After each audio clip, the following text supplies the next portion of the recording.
Hey everyone, how you doing? This is Amon Green, Green Bay Packers all-time leading rusher, and you're watching Packers Total Access Live, your daily source for Packer content. Go Pack, go!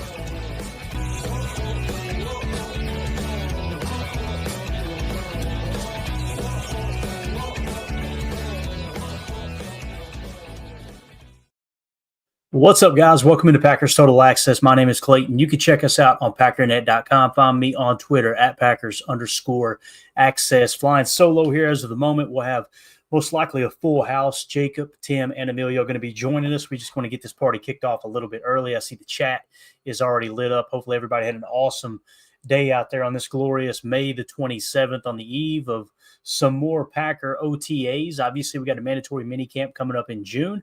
We got some Jaire Alexander news that I don't want to say it's breaking news, but it's a couple more pieces to the puzzle put in place in terms of will Jaire be a Green Bay Packer this year or not. You know, I've seen a lot of people that are treating it like it's good news. Others saying it's absolute nothing burger. I think it's right there somewhere in the middle, to be honest with you. We'll hit that. We'll also do a deep dive into the Green Bay Packers defense in 2024 and kind of talk about what they did well, what they did not so well, the same as we did with the offense. Got really, really good feedback from those shows here lately as well. But we got Jacob joining us here. I do want to give a quick shout out tonight to the awesome folks over at My Autism Connection, someone we partnered up with here for the month of June, for the month of May and June. Obviously, My Autism Connection, building hope, community, and independence for autistic adults. And what we've done here, guys, is we've created a giveaway, special giveaway in honor of Mac. And here's how it's going to work. Anybody who wants to donate to this awesome foundation, we've got a link pinned on my Twitter profile, okay, at Packers_access. It's you'll see the link there. It says givebutter.com/KRPSJ5. What you want to do is any donation that you make, just attach PTA to your name. That way we know you donated in honor of Packers Total Access. And what we will do is we're going to put everybody's name on the wheel, the Larry McCarron pinky wheel, spin that sucker, and we're going to give away an autographed Dorsey Levens jersey. So again, just another way for us to kind of give back and help raise some money for a great cause. I see some of the Mac folks in the chat tonight. Appreciate y'all hanging out with us. Hopefully, got to be careful in that chat. It gets out of hand in there sometimes. So Jacob's usually the person who drives that outrage, by the way. But how you doing, Jacob? Well, I mean, first of all, that's not true. As you guys know, I'm the pinnacle of professionalism. Clearly, I'm doing all right. Where's we got no Tim, no Emilio? Where they? Yeah, they should be in here shortly. I'm assuming. I think Tim was expecting us to go live at 7 Central, and I went a little early. I'm trying to go a little earlier each evening, guys. It's a little bit easier for me. And, I think it's worked out pretty well. We've gotten some good feedback about that as well. I think everybody's old like I am. You know what I mean? They just want to get in bed a little bit earlier. So, they should be in here shortly. But we'll get this party kicked off without them, Jacob. Anything you want to hit on? We're going to dive into the Jaire Alexander update that we got today, as well as the defensive deep dive, kind of like what we did with the offense yesterday. Anything you want to hit on before we get into that stuff? Honestly, there's not much I can think of right now. Let's just get into it. All right. We did have a quick question here. Elijah Gwynn, $100 is 20 names on the wheel. That's what I was thinking about doing, is like for every $5 somebody donates, you get your name on there once. It's a lot more legwork, but I think we could pull that off. So, I think that's the way we're going to go there, Elijah, for sure, just to kind of give a little bit extra incentive for people who want to donate a little bit more to that awesome cause. So, we got Tim jumping in here in a second. You take your time, Tim. No rush at all, buddy. It's been too long since we've seen you. There he is. Look at the man, the myth. How many times are you going to come to my press conference late? Oh, man. I don't know if he did that to himself or if that was you, Jacob. No, that was all me. What's up, guys? Uh-oh, Tim. We got mic problems, brother, man. Uh-oh. I'm hearing my voice echo. God, it sounds horrible, too, let me tell you. And then it sounds like your mic may not be picking up. So we'll let you sort that out here, man. You go ahead and do your thing. I'm going to remove you while you do it. You see if you can figure it out. All right, Jacob, let's jump into the Jaire talk here real quick. All right, Tim obviously rushing in here trying to get everything set back up. He's been out taking care of way more important stuff than us for sure. So, Jacob, was there anything you wanted to hit on? I think I asked you. Did you say no? You good? No, I'm good. All All right, let's get into the Jair talk. And again, everybody's reacting differently with this. And too old for this. Is Joe Barry running this show with the comms issues? Let's try it again, Tim. How we doing, man? Doing good. How's that? You guys hear me? Perfect. That sounds great. Sound No better? echo. No echo at all. We're good. We're good to go, man. How you been, Tim? Talk to me, man. What? Good, man. Just catching up on everything, man. Catching up on sleep, catching up on pods. Great work, man. Was kind of off the grid for a while, but happy to be back, man. I was going to say, it seems like everything went good with the PO, right? I mean, the parole officer, you're good to go, right? Got the Yeah. I'm allowed to leave the state again. Everything is all squared away. No ankle monitor. Jacob gets off his ankle monitor in a few weeks, so we'll be able to hang out together. Yeah. Looking forward to it. All right, man. Let's do it. Let's get it. We haven't talked Jair since you left, and the first day you're back, we're talking Jair. Yeah. You're gonna love this, man. So nothing has really changed him until today. I guess there's a couple little details that came down the pike. Let's just dive into it real quick. I put an article together based off the information I gathered from Matt Schneidman and Jason Wilde earlier today, and just titled it "Jair Alexander's future with the Green Bay Packers remains uncertain as contract talks continue." So here's what we got. All right. A significant development has emerged in the ongoing offseason saga surrounding Jair Alexander, though his contract status with the Green Bay Packers remains unresolved. According to a source with knowledge of the situation, as reported by Matt Schneidman of The Athletic, the Packers have proposed a restructured contract to Alexander, signaling their interest in retaining the two-time All-Pro cornerback. The moves come after an offseason in which the team has been open to trading the 28-year-old, who has 2 years left on a record-setting 2022 contract extension worth $21 million annually. However, Alexander and his agent John Thornton of Rock Nation have yet to agree to the proposed restructuring. Alexander has expressed a desire to remain in Green Bay, but his participation in team activities could become complicated. He plans to attend the Packers mandatory minicamp in June, and I heard Wilde say maybe even earlier, okay? But without a restructured contract, there's a possibility the team may not allow him to participate in team drills. The Packers are cautious about the risk of injury, which could guarantee Alexander's salary for the season if he were to get hurt. Matt Schneidman reported earlier today that he does not anticipate Alexander practicing without a new deal in place, but did not mention the reason for that would be the Packers protecting themselves, not Jair. So that final piece there, I kind of put the two and two together based off of the contractual talks and obligations the Packers have with Jair. If he gets hurt, it sounds like the salary portion of that's going to be fully guaranteed if he gets hurt while in the facility. So what you've got here is a little, I don't want to say cat and mouse, but it's complicated. The Packers want him back for the right price, right? And what they want to do is adjust that contract to where if he isn't on the field, if he isn't healthy, they're going to recoup a good chunk of that money back, right? So here's what we come down with, all right? As negotiations continue, two pieces of the puzzle have been confirmed. The Packers have now offered Jair a restructured contract expected to be more team friendly. Now, the last we heard that had not taken place. The Packers said they hadn't offered it. Jair's camp had confirmed they had not offered it, according to Rob Demovsky. And the second piece of this is Alexander has not signed that restructure, but does want to remain in Green Bay, according to Matt Schneidman. I mean, and I don't know if Matt Schneidman got that directly from his camp, but that's what his article said, all right?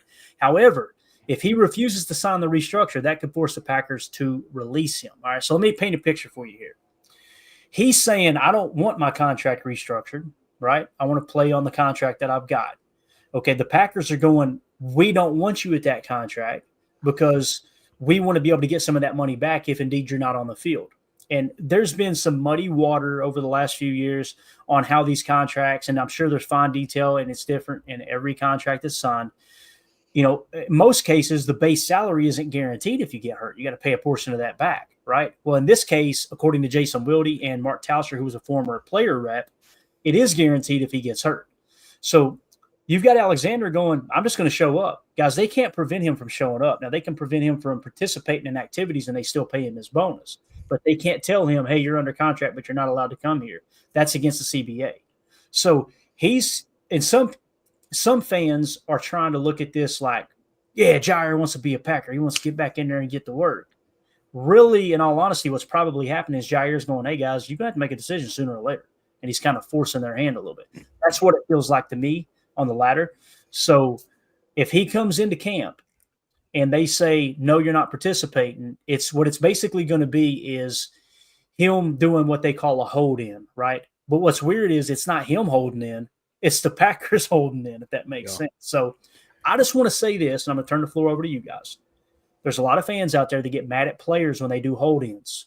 Are you going to get mad at the team for doing a similar thing? Because it needs to be fair both ways. And that's why when it comes to these contract negotiations, these contract rebuttals, I guess is the right way of putting it, it can get a little choppy. And that's why I try to look at both sides. I don't try to be just player friendly. I don't try to be just team friendly. I can understand both sides of this. And Jaire may use that showing up as a little bit of leverage to try to get that deal sweetened a little bit more than the current offer that they've provided him. If he comes in and says, I'm not touching his contract, and they say, okay, stay away, guess what? Sooner or later, they got to make the decision to just cut him outright. And I think that's honestly what Jaire wants outside of playing under the new contract. His first choice, I think, is he wants to play under the current contract. And if they're not willing to do that, then he wants to be released. That's kind of what it feels like to me. That's me, the dumb redneck fan, reading between the lines. Jacob, you have the floor, sir. What do you think about it? Yeah, it's a kind of a weird situation, double-edged sword type of situation where like you said, I think it's clear that Ja wants to play.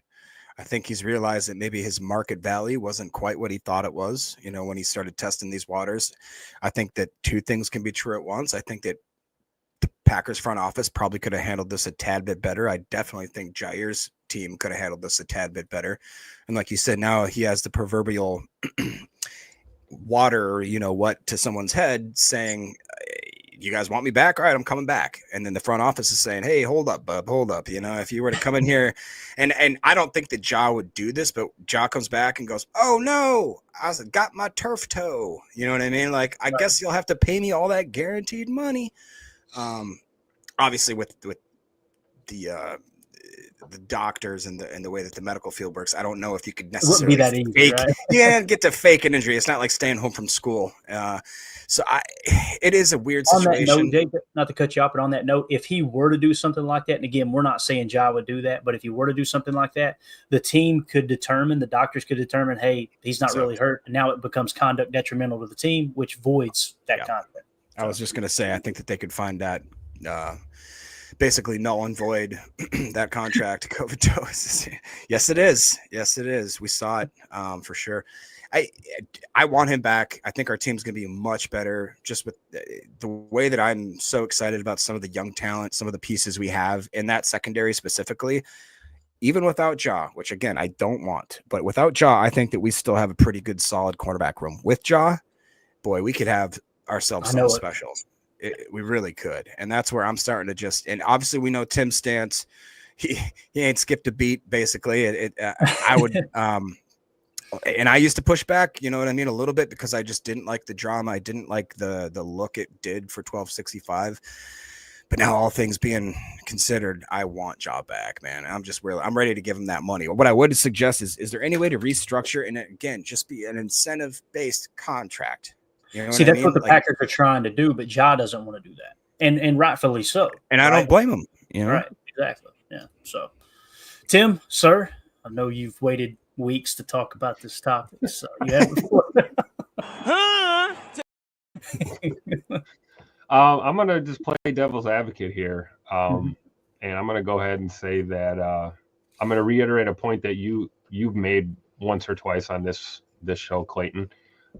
Usually when 1265 makes an offer, that's their offer. There isn't a follow-up or a back and forth. Here's what we're offering, right? Yeah. So if Ja doesn't sign this restructured deal here in Green Bay and tries to quote unquote force the hand and make them cut him, Ja's going to end up playing on a restructured deal somewhere else. Right. Either way.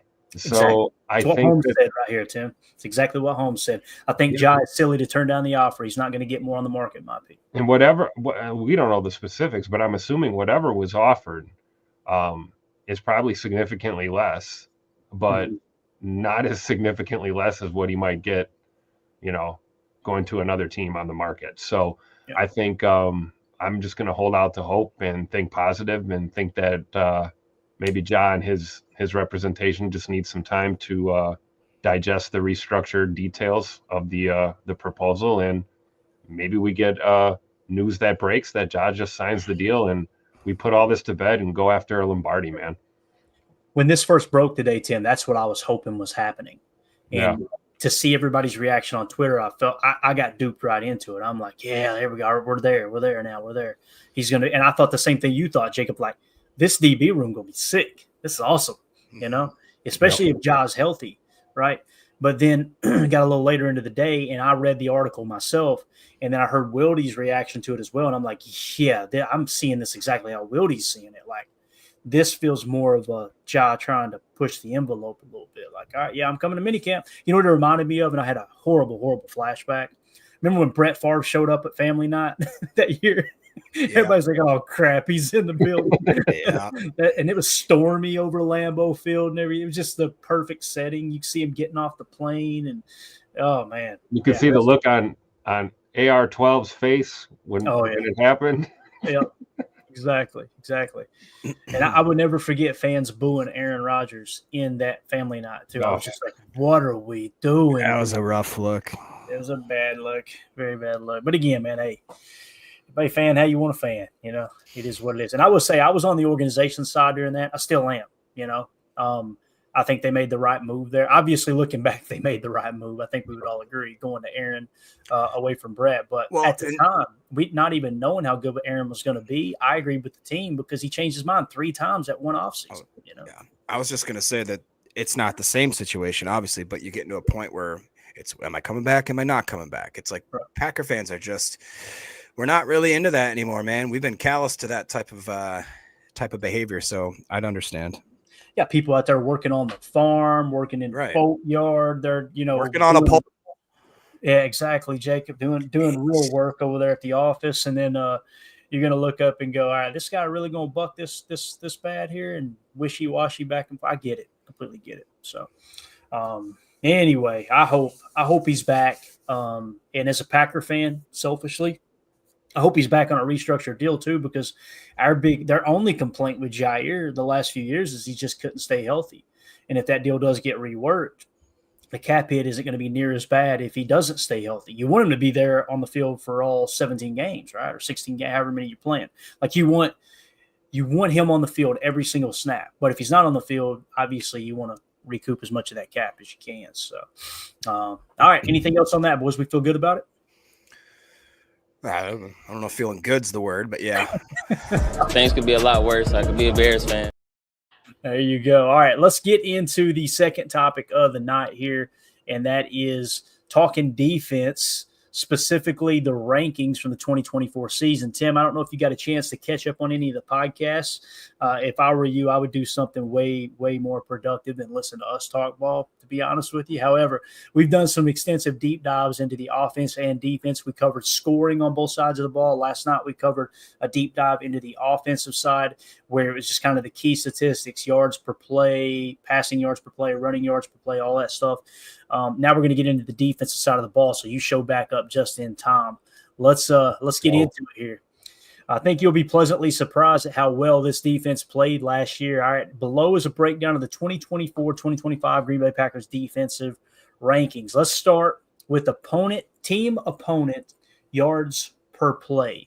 We finished 5th in the league, only allowing 5.2 yards per play as a defense. Gentlemen, that is a top 5 defense, officially a top 5 defense. Now, when you look from the year before, they were sitting at 5.4. So you got better, not by a whole lot, but if you use last year's 5.4 to this year's standard, you would have finished tied for 13th. So that's the difference Jeff Hafley made last year, was going from 13th in opponent yards per play all the way up to 5th. Jacob, did that catch you off guard at all? It kind of did. So technically, aren't we? We're in 4th, right? Tied for 4th because they got the little tie there between the Jets and Denver. Like that, I would not have guessed that we were actually. I mean, I think it's we'd be 5th. Just to correct you, yeah, we'll be 5th. The Jets they're tied for 2nd and 3rd, so one of them's got to be 3rd. I got you. Okay. So, not that it matters. It is an interesting metric, man. I mean, you look at what's the teams were surrounded there: Philly, Jets, Denver, Houston, Green Bay, Baltimore, San Fran. That's a pretty impressive grouping there. And like you said, we improved from last year. Obviously, down the stretch, when you look at the last 3 games and the last 1 game, not necessarily the type of improvement that you see with certain other teams that actually went on and, went further into the playoffs. But you look at that home record too versus away. For the first time in a while, it does feel like that we finally are starting to get back that home field advantage that have for a long time just doesn't feel the same like it was in the 90s and the 2000s, Now, I agree, Tim. That's something that stood out to me when going through these rankings. It did feel like the defense played better at home. Now, the offense seemed to play a little better on the road, I believe, but the defense really showed up at home this year. What do you think about these opponent yards per play, man? Yeah, no, that's a great point that Jacob just made there. And playing better at home is something that I've complained about a lot in the last few seasons about teams just coming into Lambeau and boat racing us. It's something that's got to stop. And I think last year was the first step in the right direction. Other than a few boo-boos at home, other than that, they played really well, extremely well. And I would anticipate that this defense is going to hang around, whether it's points per play, yards per play, whatever, we're going to hang around somewhere in that top 5 to top 10 range, I think, with Hafley. Although there is truth to the sophomore slump logic, second year as a coordinator. You've mentioned this before, Clayton, there's more on tape for teams to scheme against. So it's really going to be up to Coach Hafley and his staff as to how they're going to disguise some of these looks and get creative with new looks and utilize this defense to its full potential. We've got some new pieces to play with this year, so I'm excited to hopefully not seeing a sophomore slump, but a year 2 in a Hafley system, kind of a big step forward for this team. Yeah, completely agree. All right, opponent yards per game, they were actually 4th, allowing 313.2 yards per game. Guys, that's a significant jump from the previous year where they had 345.4. To put that into perspective, 345.4 would have put you in the 22nd spot on this list, 21st, 22nd, somewhere around there. Instead, the Packers are 4th at 313.2. Ahead of them, the Tennessee Titans, Houston Texans, and, of course, the Philadelphia Eagles, who were dominant at 288.6. Now, it's easy to look at last year with the Packers and say, man, that was at Joe Barry, bend but don't break quarters coverage, right? Well, Vic Fangio running it in Philadelphia, he had the best defense in the league. Now, it's a lot more versatile than people want to give it credit for. They think that if you run a Fangio-style defense, you're just playing with 2 on the shelf at all times. That's simply not the case. As you guys know, Joe Barry, I think, was in the top 5 in terms of snaps where they were playing single high coverage as opposed to 2 on the shelf. So yards per game, though, Jacob increased 1 spot there from number 5 to number 4 here. In terms of that, man, that's a great sign, especially seeing we expected a few more explosive plays with Jeff Hafley's defense as opposed to the Fangio-style Joe Barry defense, and it seems to have went in the opposite direction. Pretty cool. Yeah. What's interesting, too, can you scroll back down towards or wait, I'm sorry. You're right. Go back up, if you will. Once again, look at the home versus away. 278.8 versus 347.6. That to me is quite impressive. And you look at that last one game, bro. That last game that we had with that would be against Philly, correct? That's correct. Look at that. We were by far, I think I only see one other team that had a better performance during that time was Baltimore, allowing 273. I mean, or Houston there as well as 227. It just, that was a tough game to lose for so many different reasons. And we've talked about how well, in my opinion, we did play, even though it kind of doesn't seem that way when you look at it on paper or when you look at the fact, obviously, that Philly won. It gives me a lot of hope because if you go into the end of the year and your defense starts turning it up, I just feel like that going into this year with some of the pieces we've added, again, like we talked about with Ja, if we can figure that out, the secondary guys that were amazing in year 1, taking that year 2 step, I think about Edgerrin Cooper, Evan Williams, even guys like Quay starting to come into their own because they have a guy like Coop next to him that frees that up. Who knows what's going to happen on that defensive line? I love our safety room, the depth. I think that right now you have all the reason to be optimistic about this Packers defense going into 2025. Yeah, and Tim, you also add Nate Hobbs to the mix this year. Whether you think he's a good player or not, it's 100% proven that Goody, LaFleur, and Hafley think he's a great player, or else they wouldn't have given him the contract they did. So that should improve your secondary as well. Pretty cool, though, man. You're 4th in the league last year in yards per game allowed. I think other than, obviously our talented young draft picks this year, I think probably Nate Hobbs is the guy I'm most looking forward to seeing out there on the field. we talked about Ja being in the mix, and if Ja's not in the mix, how is this secondary going to look? I think it's going to hinge on the way Nate Hobbs plays. If he can come in and be kind of an X factor and really step up in this defense, I mean, sky's the limit, man. We're going to have some major depth there. We're going to go from corner being a potential issue to, really one of our strongest position groups and the defensive side of the ball. So I'm looking forward to it, man. It's going to be awesome. Yeah. If you guys would take a quick second, hit that like button for us. Feel free to sub to the channel if you're new here. Whenever you hit that like button, it helps boost the algorithm, helps other Packer fans find this channel. We appreciate y'all hanging out with us this evening. We got Rick Kruger in the house. Jacob's beard's extra shiny tonight. Look at that. You've been keeping up with that thing, ain't you, Jake? Good. It's actually time for a trim. I'm starting to get people just handing me dollars while I'm sitting on the street. They're like, go get something to eat. Are they handing you dollars on the street or in the office? Yeah, well, it's to be fair. Yeah, I guess I do just get a lot of tips just in general. There you go. All right. And obviously, Rick donated all the autographed cards, one of which we're going to be giving away this Saturday to our Patreon community. If you're not a member of our Patreon group, it's another perk there. We do giveaways throughout the year. This is a really cool one. If you can see it, an autographed Lucas Van Ness rookie card. So nice. Donated by Rick Kruger. So again, all you got to do is be a member of the $3 tier. That gets you entered into all the giveaways. Moving along here, defensive takeaways per game. You guys know how I feel about this. To me, it's the most important statistic outside of scoring. When it comes, I'm scared to look, Jacob. Don't even do it, man. Don't even do it. This is outside of the amount of points you give up. This right here is the most important stat you can have as a defense, in my opinion, and that's defensive team takeaways. Per game, we were 5th last year at 1.7, tied with Houston. Now, there's good and bad to this, right? The good news is that's why you were in so many games, right? It doesn't get much better than 1.7 takeaways per game. As a matter of fact, there was only the Philadelphia Eagles at 1.9, Minnesota 1.8, Pittsburgh 1.8, Buffalo 1.8 ahead of the Packers. Here's the other problem, though. It's going to be hard to duplicate that, Tim. Like, that's rare that happens, So when we talk about, you guys heard me give the full disclaimer the other day. Listen, if this defense takes a slight step back this year, I hope they improve. I hope they jump to number 1 in every statistical category. But the reality is history says that second year in a defense, like you mentioned earlier, Tim, they'll take a step back slightly. I have a hard time believing they're going to be able to duplicate this, but if they do, and we fix the turnover problem on offense, boy, oh boy, is it going to be a fun year. Yep.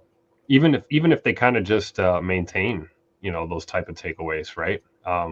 Obviously, Xavier McKinney, a huge part of that with the, what did he have, like 5 or 6 games in a row with a pick or whatever that was to start the year. Yeah, I mean, that's the kind of start you want to have. So I think, as long as we continue to stress, playing the ball and being aggressive and, pick it, spill it all the time as a defense and going after the ball, I think they could probably, like you're saying, Clayton, I agree. I don't know if they can necessarily, even improve in the takeaway department. That would be incredible. But if they could kind of stay in that same range where we're aggressive, but we're not getting ourselves in trouble and we're still able to play fundamentally sound and create turnovers, I'm with it. I think they could probably maintain that level of play, especially with these new pieces that we have. So, yeah. One thing I'll say, Jacob, jumping from 1.1 takeaways per game last year to 1.7 this year, that would not have happened if we played all the man coverage that some of the media thought we were going to play. The fact that we were playing zone, we broke it down on Chalk Talk, and we'll get the interceptions here in a minute. I think all but 2 interceptions this year. Every interception other than 2, we were in zone defense. Those other 2, we were in man. So I think that played a huge role there as well. Go ahead, man.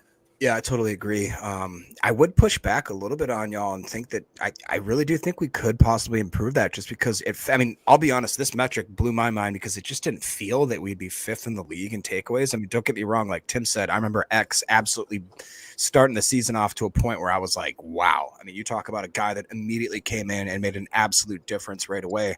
It was almost like automatic. It's like, well, where's he going to get his pick? He's going to get one at some point in this game.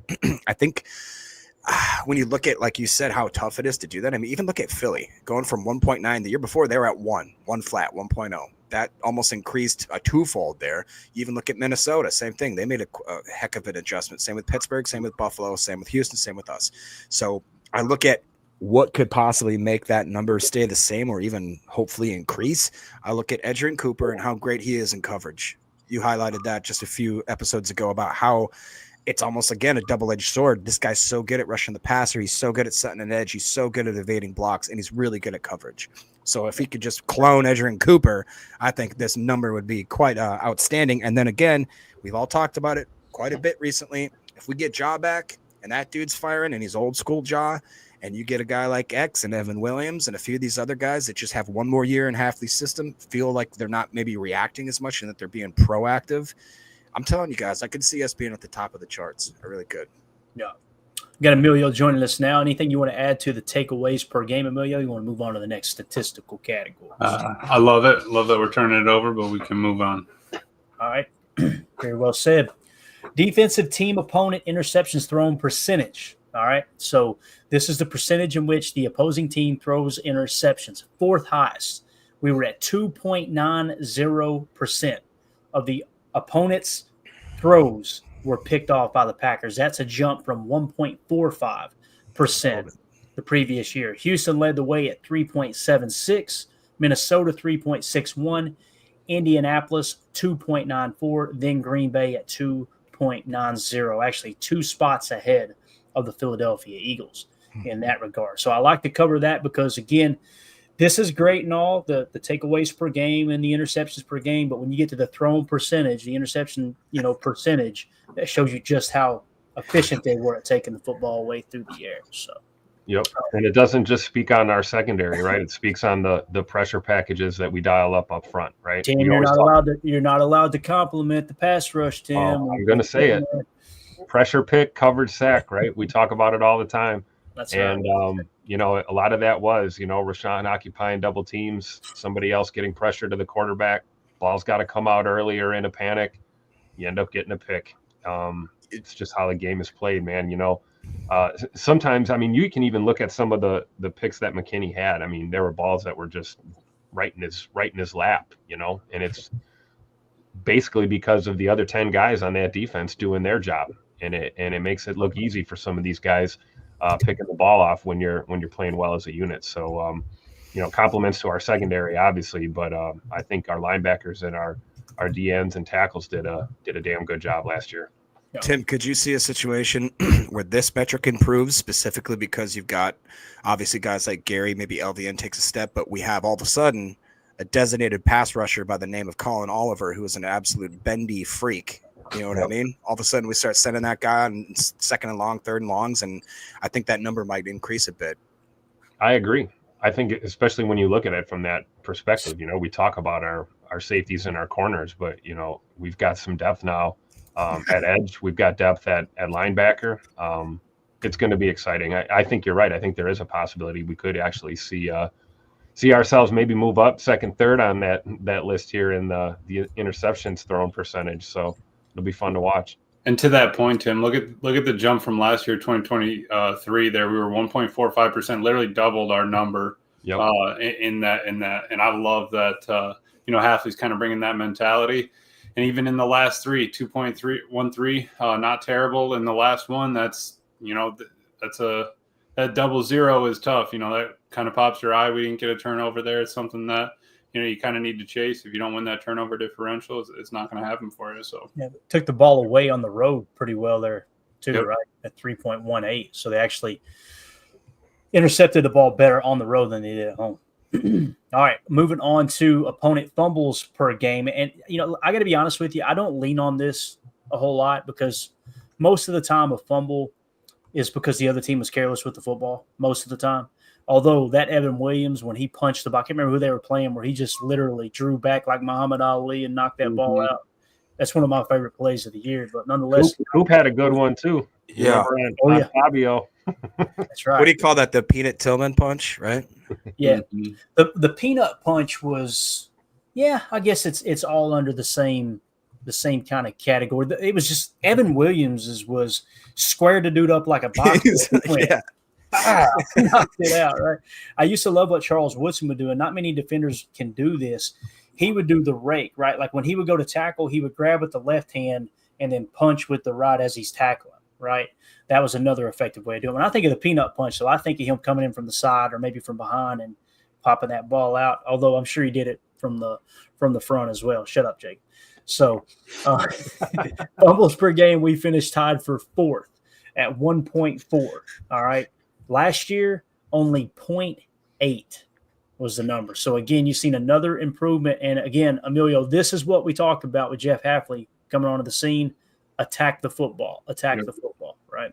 Yeah, always come downhill. I mean, if you're going to make the mistake, make it at 100%. And forcing those turnovers. I mean, yeah, we had a couple of games where you had a few of them, right? Maybe that skews your numbers a touch. But still, the consistency throughout the year, it wasn't like – I mean, X dropped off, right? He didn't keep getting his picks, but everybody else still ended up getting them. You know, the team itself still ended up turning that ball over.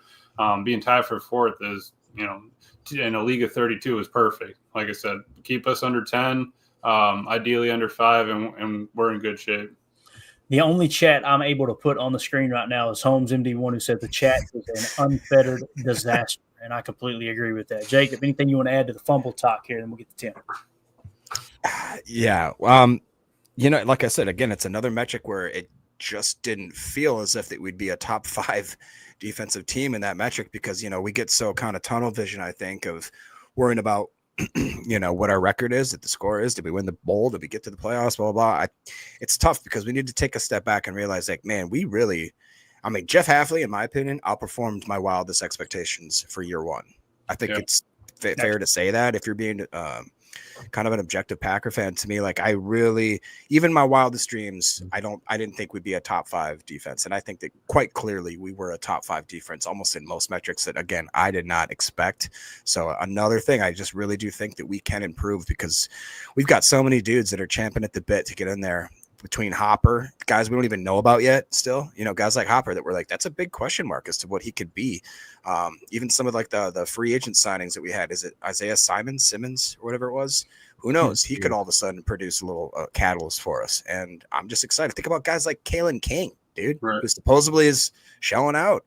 Guys like Bullard could take a step. You know, I mean, we just really have an ability that if even 1 or 2 or 3 of these guys click and make a drastic improvement, that defensive stock to me is going way up.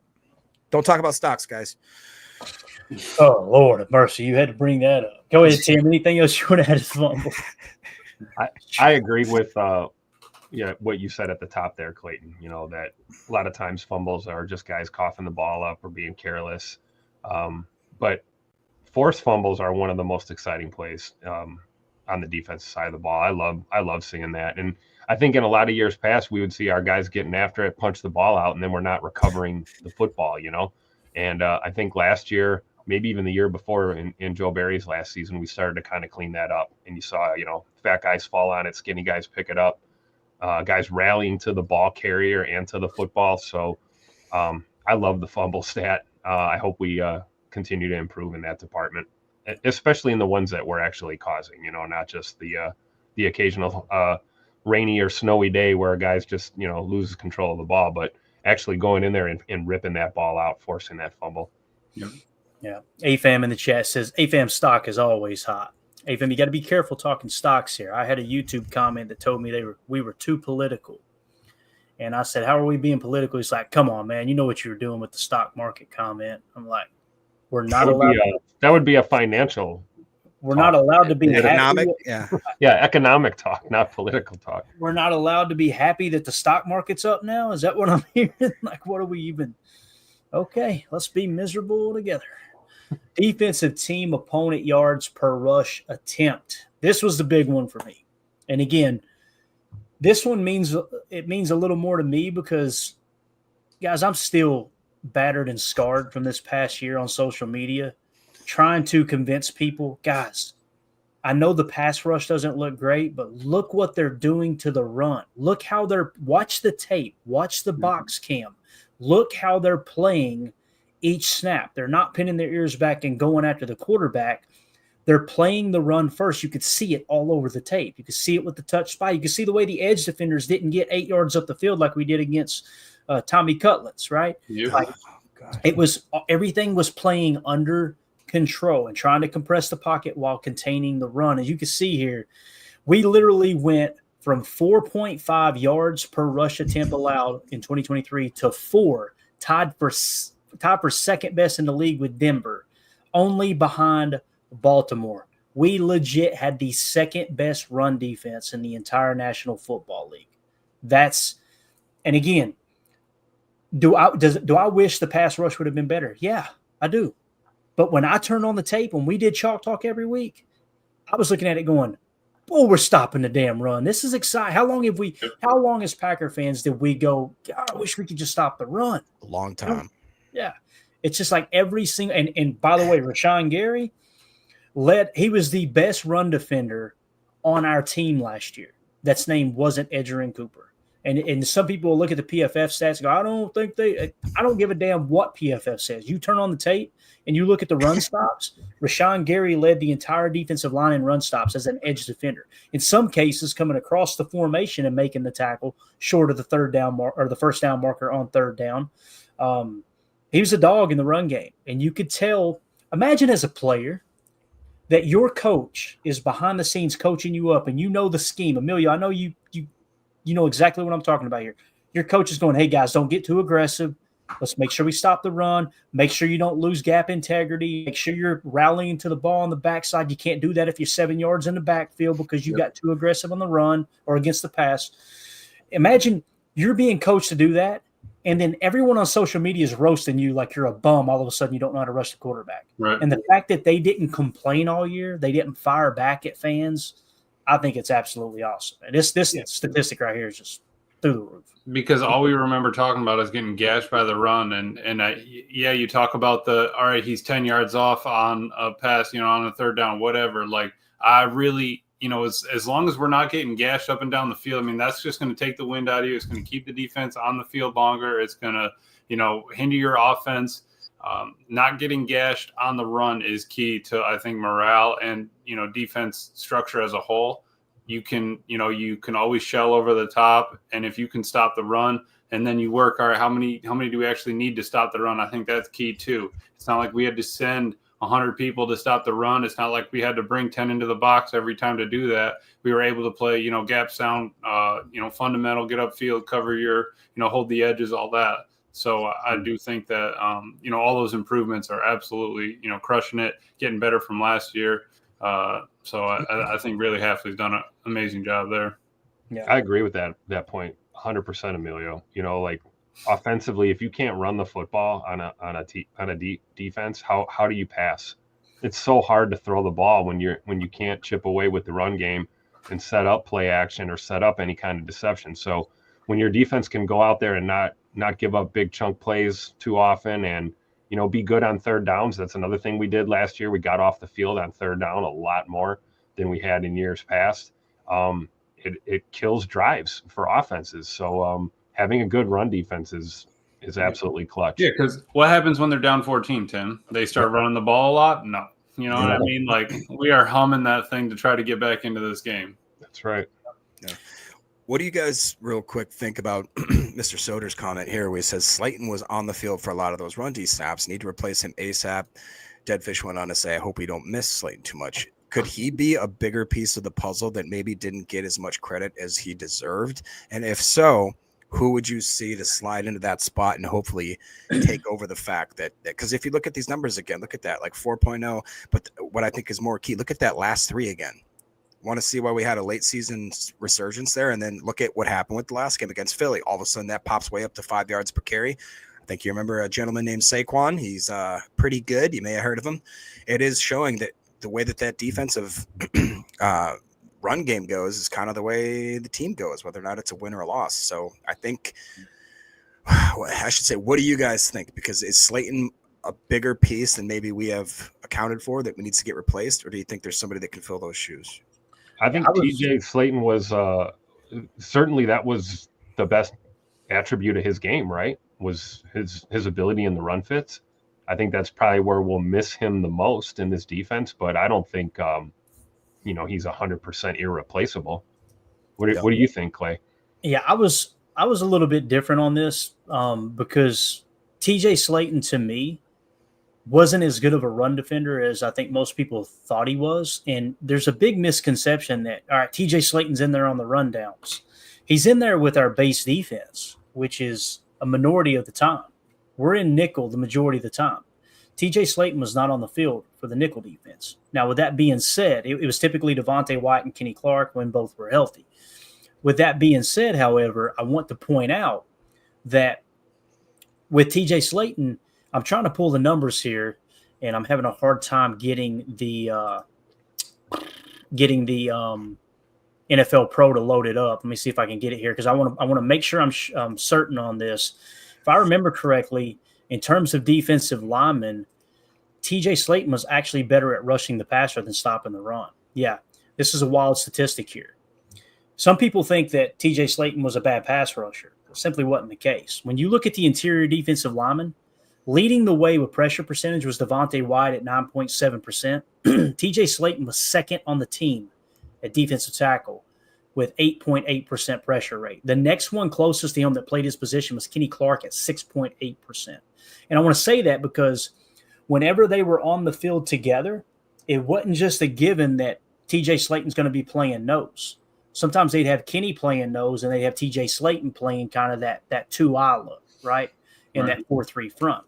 But your nickel defense is going to be on the field the majority of the time. I say that because TJ Slaton is not a 3-down player, although he did have the second most pressure rate, right, amongst interior defensive linemen. All that to be said, the reason I looked at it that way, when we went into the offseason, if you guys remember, I was like, I'd give TJ Slaton $5 million a year. I'd try to bring him back. I felt like he was a key piece to what we wanted to do moving forward. And then, of course, I think he ends up getting $7 million a year. At some point, there's a walking away. Yeah. Right? Yeah. So I feel like they probably eclipsed that, but I wouldn't have been surprised if they wanted to bring him back. There was this big misconception when they drafted TJ Slaton that he's going to be a 34 nose and that's all he's going to be.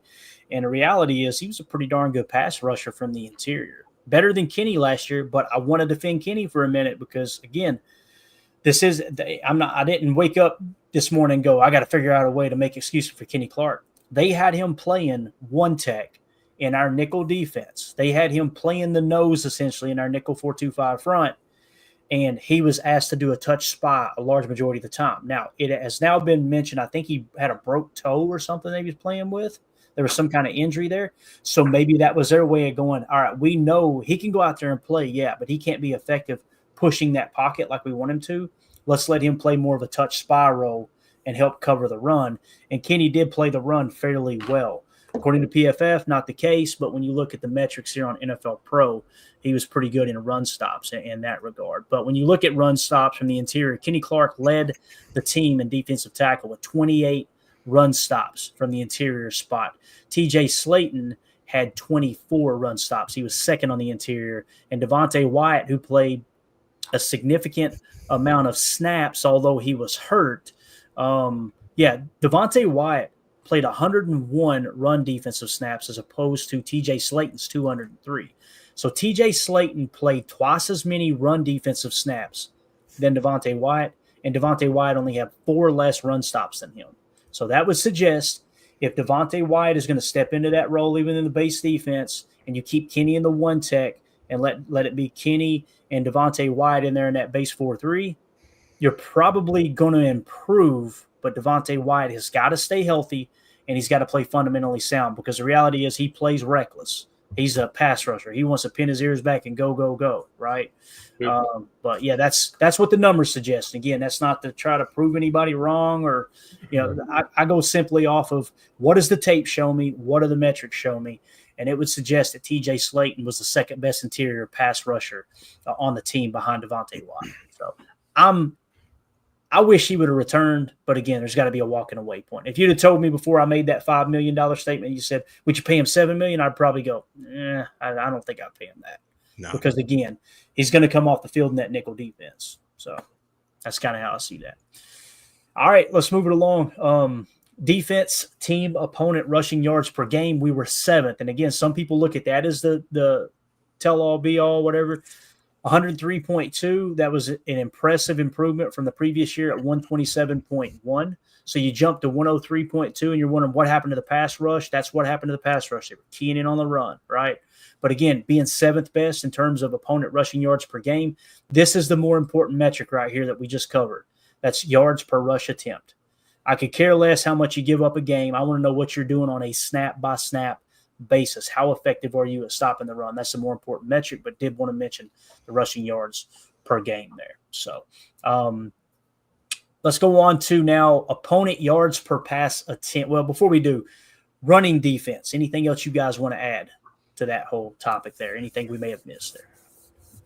I would just say that obviously we lost Slayton, and you could, as you just covered, it's probably a little bit of a misconception as to what he did best. But like Coach is talking about, I really got a lot of faith in Brinson and Stackhouse that could be coming in there. I believe even it was Daryl, believe it or not, that says that he saw Stackhouse with some real good run stops. I think that I agree with Daryl.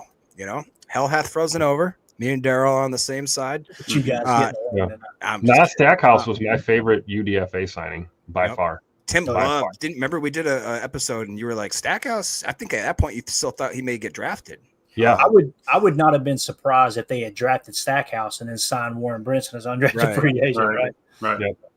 Yep. The only other thing I'd say to that, Clay, is out of the top 6, we played 3 of them twice, and Josh Jacobs still was a dog in the running game. Looking at it, Minnesota at 93.2 for the year, Philly at 101.8, and Detroit at 103. That's a good point. You know what I mean? So, like, our offense still against 3, solid units, played them twice, each of them twice during this last season, and still was able to put up some pretty good rushing numbers and some consistency there, which I love. Yeah. And I will say this, looking at our draft board here, Nazir Stackhouse, we had a 167.2 grade on. Wow. Warren Brinson, we had a 178.7. So we did have Stackhouse 1, 2, 3, 4 spots higher than Brinson on our board. Obviously, Goody disagreed tremendously, right? But I wouldn't be surprised if Stackhouse, like Tim was saying, emerges as the better player. We just got to keep him awake on the bench. You know what I mean? With that narcolepsy there. So one other thing I would say about run defense before we wrap up there is a lot of emphasis gets made on the guys up front, obviously our D line and our D tackles and our edge group, our stack backers. But I can't speak highly enough for the way this secondary has played in the run. Our corners and our safeties coming up and making plays. Yeah, Javon Bullard, Xavier McKinney, Evan Williams, Carrington Valentine, even, and say what you want. Keyshawn Nixon, man, that guy's a hell of a tackler when he wants to be, especially in the run fit. So I think it's important to note that too, that if you get some good help from your secondary against the run too, it makes you that much stronger. So something to keep in mind going forward. Mm-hmm. All right, let's move it along. Let's get into pass defense now. Defense team opponent yards per pass attempt, we finished 9th, only allowing 6.4. Actually, we were tied. That number's wrong there. We are tied for 8th best at 6.4 yards per pass attempt allowed. That was an increase from 6.7 last year. We brought it down to 6.4 this year. Tied with us was Tennessee and San Francisco, and then starting at the top, Philadelphia 5.6. Houston 6.2, Miami 6.3, the Jets 6.3, the Chargers 6.3, Seattle 6.3, Denver 6.3. So the reality is you were 1/10 of a yard per pass attempt away from being tied for 3rd best in the league. So as good as the run defense was, pass defense improved just as much, man. And again, why did that happen? I don't know. Maybe because you were getting some pressure on the quarterback while playing coverage on the backside with 7. You're not, hey, let's get to the quarterback in less than 2 seconds. It was, hey, let's put 7 in coverage. Let's give the illusion of a blitz. We ran a ton of fire zone blitzes. How many times did you guys hear me say on Chalk Talk last year, 55 drop? That's a fire zone blitz with JJ and Igbare dropping into coverage, right? You're showing a blitz of 5 or 6, and you're really only bringing 4 and dropping 7 into coverage. And when you do that, it really, really puts pressure on the quarterback, especially when he sits in the pocket. Now all of a sudden you look up and someone's in your face because, again, pressure pick, coverage, sack. So why did we get so many interceptions? Why were the yards per pass attempt down so much? Good coverage which led to us being 8th in the league or 9th in the league in sacks as well. So I think everything came together really, really well. But go ahead, Jacob. You lead us off with this. Or Emilio, let's let Emilio go first. I'm sorry. Go ahead, Emilio. No, you're fine. Hey, I'm happy again. Top 10 and, a little bit better than last year. So, all the improvements we can make is what needs to happen. Looking at 1 and 2 there, you got Philly and Houston, with Raheem Morris over there and the Super Bowl winners. So I think that obviously there's room to grow. I'm pretty surprised Tennessee's there. But really, it's not like there's a huge difference. I mean, the only real outlier is Philly at 5'6", and everybody else is 6.2 to 6.7 in the top 20. So it's not like there's a big, you're talking half a yard there. So I think that we can get it under 6 this year. I'd be super happy. Go ahead, Jake. Yeah, and like you said, there's that improvement over from last year, and it's just another interesting looking at that last game against Philly. It's like we were so close, man. We were really so close to just playing a really good game. It was just a few, snaps didn't go our way, but otherwise, I've just been looking at these metrics. It's been a great exercise because I think even myself, who obviously I'm very involved with the Packers, obviously you guys are too. It just didn't register to me that the defense was this good. It just didn't. Because it got so loud on social media. It got loud on social media, and that's honestly one of the things where it's like, as much as I love the Packer fandom, there's a certain sector of it that just wants to be miserable, man. And I don't understand. I feel like it's popped up in the last 5 years. And I don't know if it has to do with an Aaron Rodgers thing and if that bleeds into people's whatever types of stances on this or that. We won't mention it because God forbid. But I don't understand the shift. It seemed like we used to be ride or die no matter what type Packer fans. And now it feels like that a certain sector is just permanently miserable.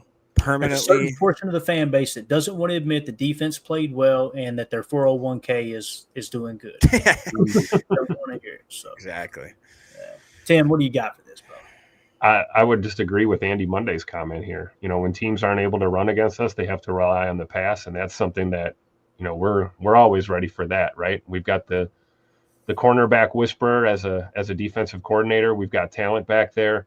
So I think that's really the tail of the tape here. And if you're able to chip away in your run defense and not give up big plays, not give up short yardage plays, we saw it a lot last year. We saw a lot of 3rd and 3s or 3rd and 4s that were not converted. And in previous years, we were getting run right over and it was a first down. So when you take that away, it makes it much more difficult to pass the ball. So I think that's an indictment on your defense as a whole. So if you're hanging around, somewhere near the top 10 in any of these categories, you're doing well. Obviously, the closer to the top, the better. But I have no problem with the Packers hanging around at number 10 here on this list. Hopefully they improve again this year. Yeah. What Andy Monday said here, when the teams aren't able to run against us, they have to rely on the pass, and we're ready for that. I remember hearing, and I'm not going to mention any names. I'm not trying to cause any beef, but I remember hearing a specific YouTube show, podcast, what have you, the Packers, talk about when Hafley gets here, they're going to run blitz, and it's going to be all aggressive and this. And I'm going, the hell are you talking about? Like, if you play it conservative with the pass rush and contain the run like Hafley did, that's how you set yourself up for success in covering. Like, if you've got a contained rush, if you've got a harness pass rush, right, and you don't get out of your rush lanes, and you're consistently stopping the run, and now they need to go to the pass, you've got 7 in coverage because they're not blitzing like you want them to do every other snap, right? They've got 7 in coverage while you're stopping the run. That's how you play a consistent, safe defense. And the result of that is looking up and going, Hark, we're in the top 5 in just about every statistical category. So, and then, of course, Andy Monday came back and said, sometimes when I read this chat, I feel all wrong. Andy, imagine this. Yeah, that's how I feel. Imagine how I feel trying to do a show, peeping the chat and going, oh, God, don't look back down there, right? And then all of a sudden, I get this red marker off to the side that says private chat, and that's the guys on the show. And I go in there, and it's worse in there than it is with the listener chat. Amelia's fault. And I'm going to give you guys No a hint. way. It's not Tim in that chat doing that either. Let's move it along, please. So, all right, next. Opponent passing yards per game, we finished 7th. So comparatively speaking, yards per pass attempt, we finished 9th. We talked about it was 1/10 of a yard away from being tied for second best in the league. This 7th, right there where it needs to be, tied for 7th there at 209.9, which is pretty darn impressive. Emilio, 209 yards passing that you allowed per game. Like, come on, dude. Come on. Tennessee, I have a hard time believing that 177.3 is because they were just awesome against the pass. Probably because teams were running the ball in their throat constantly. Yeah. I could be wrong, though. Right. And I think that, we saw a little bit of that in Tennessee. But, yeah, 209 is not terrible. Again, I can't believe that everywhere we look, we're top 10 in basically everything. So you keep those numbers going into this next year. I think everything is going to kind of sort itself out. The fact that, that last one, 121, that's an outlier, but it's also because they ran 200 plus on us. So that's, something we got to work on. I think it's great to have that on tape. And I think that, we got to protect, like Tim's been saying, protect home, 185 at home. I like that. Crazy, dude. I really, really do love that. Under 200 yards, get it cold. Not like we're going to have a lot of cold weather games this year, but just having that environment, that feel, I think it's perfect. Just a quick glance of it here, Jacob. It looks like we finished 3rd in the NFL in terms of opponent passing yards per game at home. That's crazy. Yeah. So. That is a crazy metric that, again, I'd say I think it's 4th, whatever. It doesn't matter. If we're anywhere in that top 5 region, that's insane. And again, man, you look at the types of teams that we're surrounded there by, and that last game against Philly, I'll just keep going back to that because it just seems such a weird anomaly. The stat line it doesn't make sense. And then you go back and you have to watch it and you realize that we were so close, man. We really were. Real quick, if we beat Philly, do you think there's anybody that's beaten us last year in that playoff game? Man, the confidence, the way, you know what I mean? It's so obvious that we played Philly better than everybody else in the playoffs. Defensively, offensively, we struggled bad, but defensively, I mean, look at their passing yards, right? If we look at our passing yards allowed in that final game, Philly only threw for 121 yards on us. That's crazy. And that's with us stopping their run, too. If you guys remember, we looked at that metric the other day, and maybe we'll get a glance at it here. Actually, let's go back real quick. Remember, we're coming back to opponent passing yards per game. I want to see your rushing yards per game. That last game, no, never mind. So it was 169. I was thinking we were better than that. So we did give up 169 yards rushing. Yeah. So got it. All right. But, yeah, we definitely stopped their passing game for sure. I think to answer Jacob's question, had we beat Philly, that we would have ended up with Washington or Detroit after that? I believe so. I would have loved to play Detroit a 3rd time in the playoffs. Yeah. That might have been a dub for us. And who knows, Washington, that we're going to get to see those matchups though this year. It's going to be fun to see us line up against Jaden Daniels and the boys over there in Washington. But yeah, I think it would have been an interesting primer for a potential playoff run last year, Jacob, if we didn't crash the bet on the opening kickoff. And God. Don't 2/3. Go ahead, read that comment. Hit that real quick if you don't mind. Yeah, Mike Berry says 2/3 counts as 65%. Hey, it's pretty good math. 65%. 65%. That's what I was waiting for Tim to hit it, and it didn't go immediately, so I hit it. We hit it right at the same time every time. You're an amazing person. You know that, don't you? My bad. Yeah, our guys better wake up with their piss hot, like I said before. So stepping all over you over here, Tim. My fault. Anything else with the opponent passing yards per game there? Not good. All right, let's go to sack percentage. Sacks per game, we talked about this. We finished 9th in sacks per game, right? We had 2.6, which was tied for 9th with the Giants, Seahawks, Tampa Bay we were tied with, and the Kansas City Chiefs as well. Denver led the way at 3.6. However, sack percentage is a little bit more telling, right? Of, okay, here's a more realistic statistic, as opposed to a team may get more pass attempts in the game they played you than another team. But when you go in sack percentage, that breaks it down to the per play basis, essentially. But sack percentage, we were 12th in the league at 7.42%. We were slightly up from the year before at 7.44%. But guys, I thought we took a huge step back, right? Now, I'm being a little bit sarcastic because you guys know I rely more on pressures than the sack numbers, and the pressures were down. But I just love throwing this up into the face of the people that are, oh, well, you need to finish. It's all about getting sacks and then about pressures. All right, there you go. There's your sacks. You happy?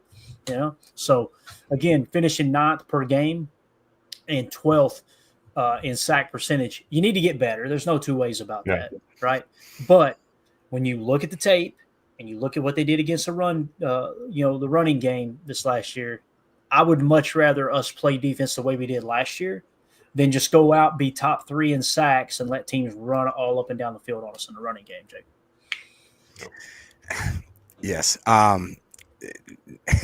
Emilio, why? So yeah, that Green Bay percentage there, what pops off the page is like what Greg's saying. The last 3 games, that's a little tough there. Seeing that the pass rush there at the 4.08. And again, that's not everything. That's not talking about pressures and everything, but it did show that was a little bit troublesome. You know, you definitely want to be surging as you're getting down the end of that year. And, you know, like to what you said earlier about how we weren't allowing guys to just pin their ears back and just rush, which if we did, I think we got the guys that could do it. I mean, that was actually, you guys may know this about me. I really love this dude named Brenton Cox Jr. He was known for, that was his biggest weakness, as to one of the reasons while some character concerns made him basically fall out of the draft, being one of the most talented guys, because he didn't care in college. He just pinned his ears back. He rushed past the quarterback. He did the old Tommy Cutlets. He looked backwards and he's like, oh, the quarterback just stepped up in the pocket. Now he's gone. He's either dumped it off for a check down, made a great play, or ran the ball. Brenton Cox Jr. definitely improved that this year. And I have to say that if he was willing to do that, able to do that, that's because the coaching staff probably reiterated that so much that, hey, we're not playing one-man shows out here on the edge. You can't just shoot off the edge and just say, screw the other, 10 guys on defense. That being said, I do want to see us maybe increase a little bit more of the amount of pressures and stuff that we send off the edge. I look back at Colin Oliver. I'm just so excited to see if he can bring a different type of dynamic to that room. I love Kingsley. I love Rashawn. I love LVN. You guys know I love Cox. So we know you love A. What's that, Tim? Go ahead, sir. I was going to say, we all know you love AFAM too, as well. All right. I love Barrel more not than put AFAM. AFAM's last comment on the screen. I will not. The thing that sticks out to me here too is look at the sack percentage on Jalen Hurts, right? 8.7% in that final game of the season. Am I seeing that correctly? So, and it looks like we got after the quarterback better on the road than we did at home there, although we were better against the run at home than on the road. So in 2023, again, slightly worse, but isn't that amazing, Emilio, that the number is that tight? 7.44 to 7.42. And if you read social media, you would think that we took this huge step backwards. Right, because I think that Hafley was able to get it from not just the front 4, because we had problems with the front 4, right? So you got to bring those fire zone, you got to bring a cat blitz, you have to bring a nickel, you got to bring somebody down, and you're still looking at a total sack percentage being at 12th. That's no problem. If you're looking at the front 4 sack percentage, all right, we're probably 15, 18, maybe 20, depending, but it doesn't matter if we're still getting the sacks in total. I think that, maybe we take a little bit from the Rams. I know they have some dogs up front, but they can really spin it and get going there. And Dallas has Micah. So you're just kind of looking to see how are these teams getting there. New York Giants have their 3-tech, Baltimore, bunch of dogs. So it's like, what do we need to do for our team to get us, to climb up into that 8%? And I'd be happy with it. Yeah. All right. Sacks per game we hit on. We finished 9th there. Let's move on now to defensive team opponent average team passer rate. And Tim, I want to get your take on this one. You guys know I love this statistic. I love, especially with cornerbacks, kind of diving into the cornerback room and going, okay, who had the lower passer rating when targeted, that type of thing. The Packers ended up finishing 11th in average passer rating allowed at 89.3. Obviously, that's significantly better from the 93.7 in 2023. Jeff Hafley doing amazing things here, and you really less than one point keeps you out of the number 8 spot, essentially, right? So obviously, the passer rating when targeted or average team passer rating allowed improves significantly as well. I think when you look at this metric, you want to be, at or below that 85, 80, 84 kind of range. Any step in the right direction is going to be huge for us. I think if we can crack the top 10 in this, passer rating, I mean, it's going to prove to show that what Hafley's trying to do, especially with the secondary, is actually working. So I would look for them to take a step, because you're right.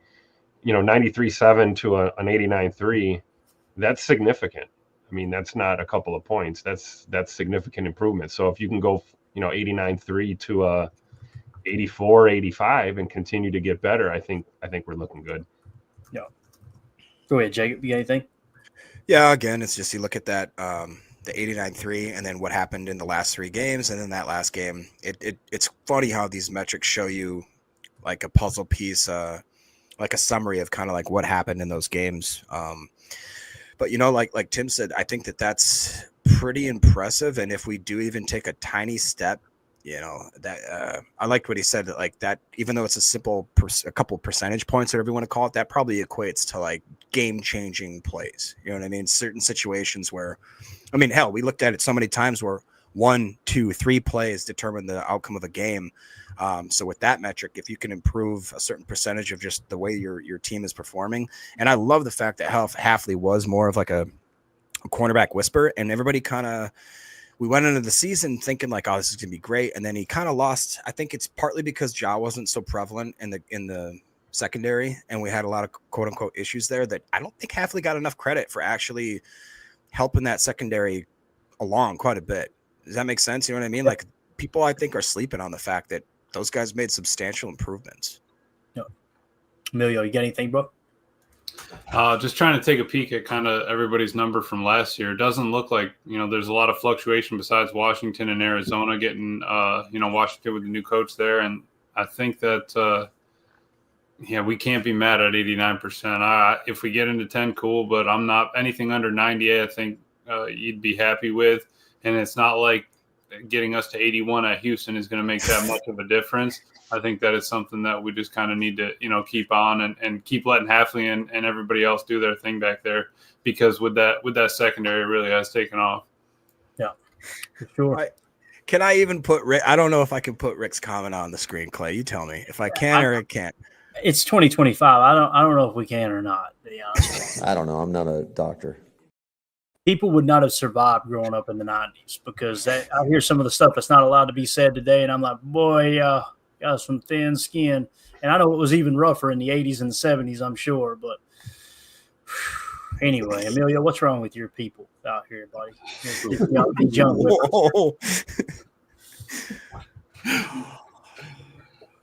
we're going to give him some. That's exactly what we're going to do. Dramatic pause.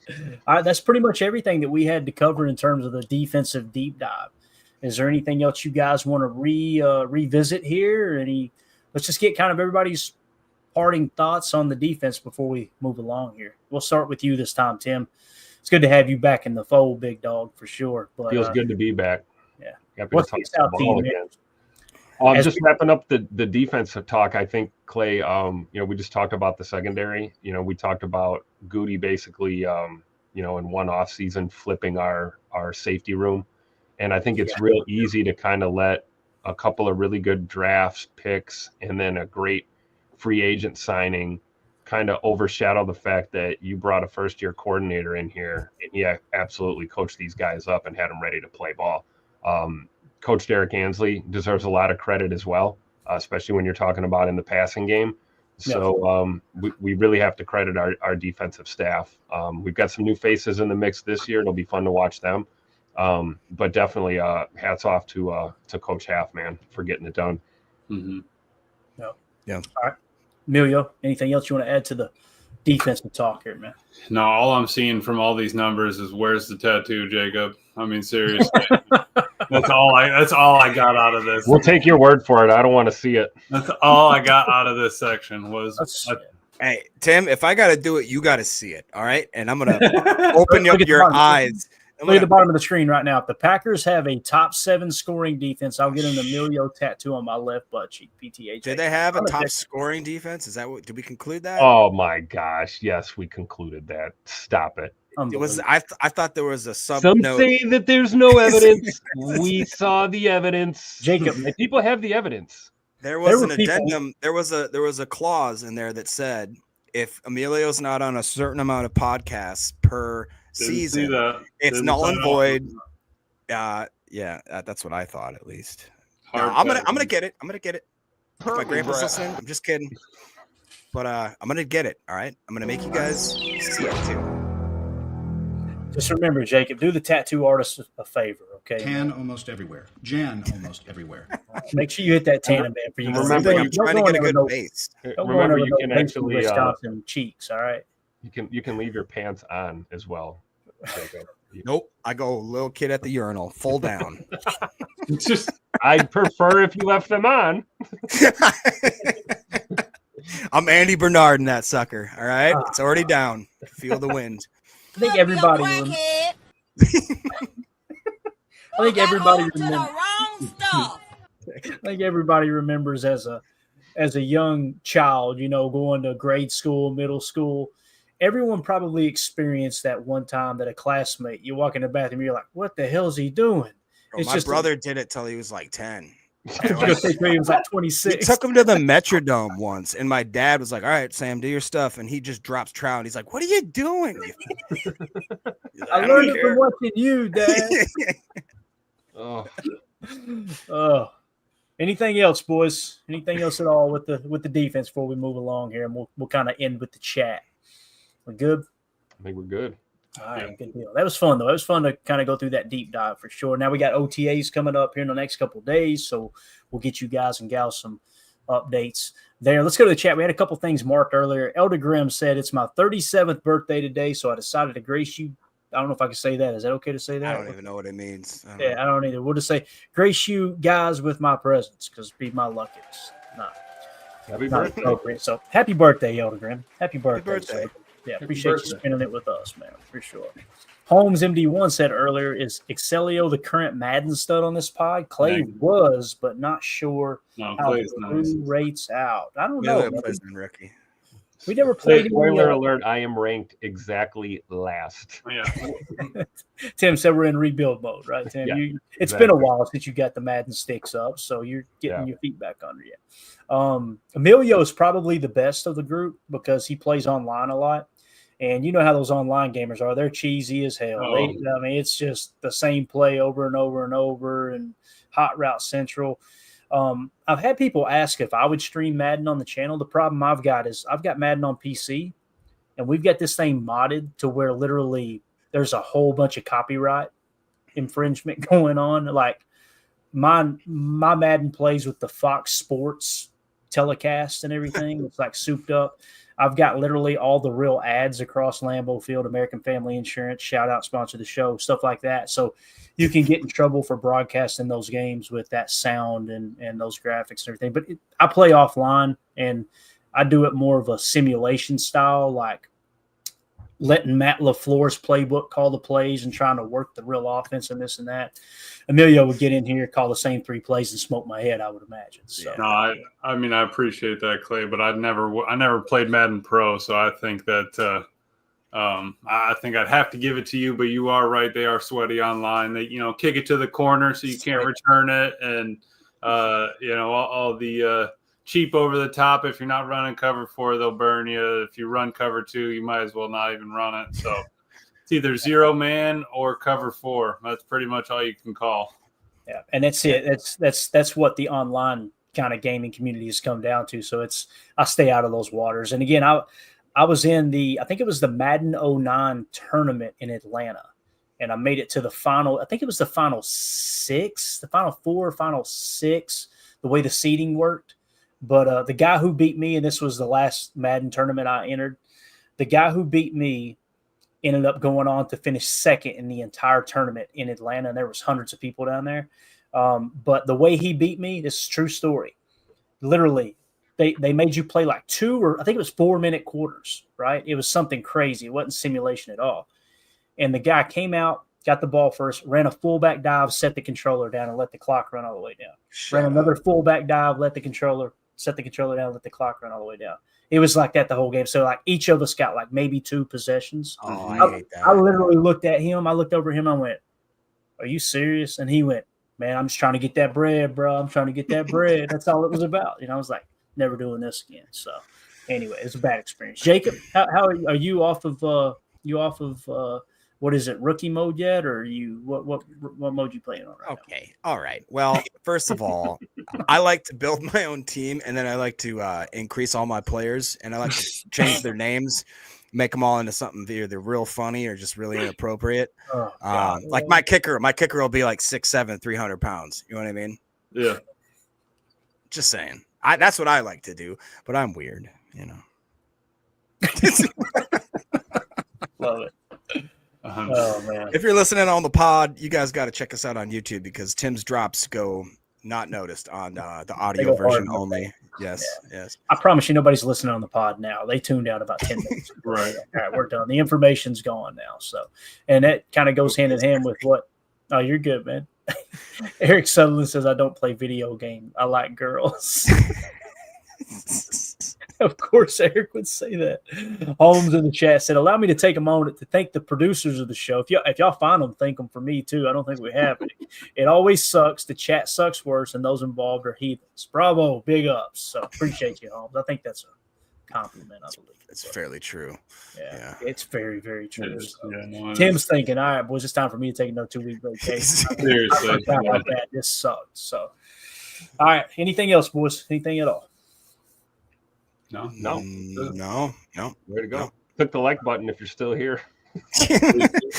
Join the Patreon group. Oh, there we go. That's a good one. I got you here. We just got 3 unlocks, by the way. So now, if you want to support the show and what we do here, the best way to do that is go to patreon.com/PackerFan Total Access or scan the QR code in the upper right. If you join that community, $3 get you access to everything on the site, get you entered into the giveaways. We're going to be doing a giveaway this Saturday, an autographed Lucas Van Ness rookie card that was donated by the very own Rick Kruger, who's in the chat. Appreciate him. Rick. Basically the way it works is if you're a member of the $3 tier, we take everybody's name, put it on a wheel, spin it, whoever it lands on, the card will go to. And we're going to be doing giveaways every Saturday for probably the next at least 2 or 3 months. So a lot of giveaways coming up here. Really, really cool cards in here too. So increasing my chances. So that's good. I like that. Yeah. We're eligible. 100%. I'm 100% eligible. I wonder how many fake accounts that Jacob and Emilio have in there. Just trying, because they know they're not getting any of the giveaways. So we'll definitely do a background check on that and make sure we don't give anything. With that being said, I think we're done here. Again, special shout out to Mac. Appreciate them over at the awesome group that we're doing the giveaway for there as well. Just a way for us to give back to that awesome community. Again, that's My Autism Connection, building hope, community, and independence for autistic adults. Make sure you go to my Twitter page and put yourself into that giveaway. It's a great cause to donate to, and for every $5 you donate, your name will get entered into the contest one time. And we're going to be giving away an autographed Dorsey Levens jersey. Just make sure that the name you put in that has PTA at the end of it. So there you go. Nice. And believe it or not, somehow Mac has been with us throughout this whole episode. They said they love the chat. They love everything we're doing. I don't know why, but we appreciate you quite a bit. That chat, you got to be careful with that chat. They get, we need to start putting a disclaimer up at the beginning of the show. We are not responsible for what happens in the chat. Why do you think it's not on the screen anymore? We tried that for a few days. We had this really cool feature. Look at this right here, man. And of course, the first thing, blasphemy. All right. So we got this cool feature where the chat goes up on the screen. Boy, that lasted about 2 seconds. We went, yep, that's not a good idea. Let's just not with this chat. No. All right. Appreciate everybody. We will be back tomorrow, somewhere between 6:30, maybe 7 p.m. Central. We'll let y'all know. I'll try to get the time edited as soon as we come up with the more accurate start time for the show. We're trying to go a little earlier. I think that works out best for everybody. So with that being said, everybody have a great night. As always, let's go out and be the change we want to see in the world, and go Pack. And we go. We're out. Bye, guys.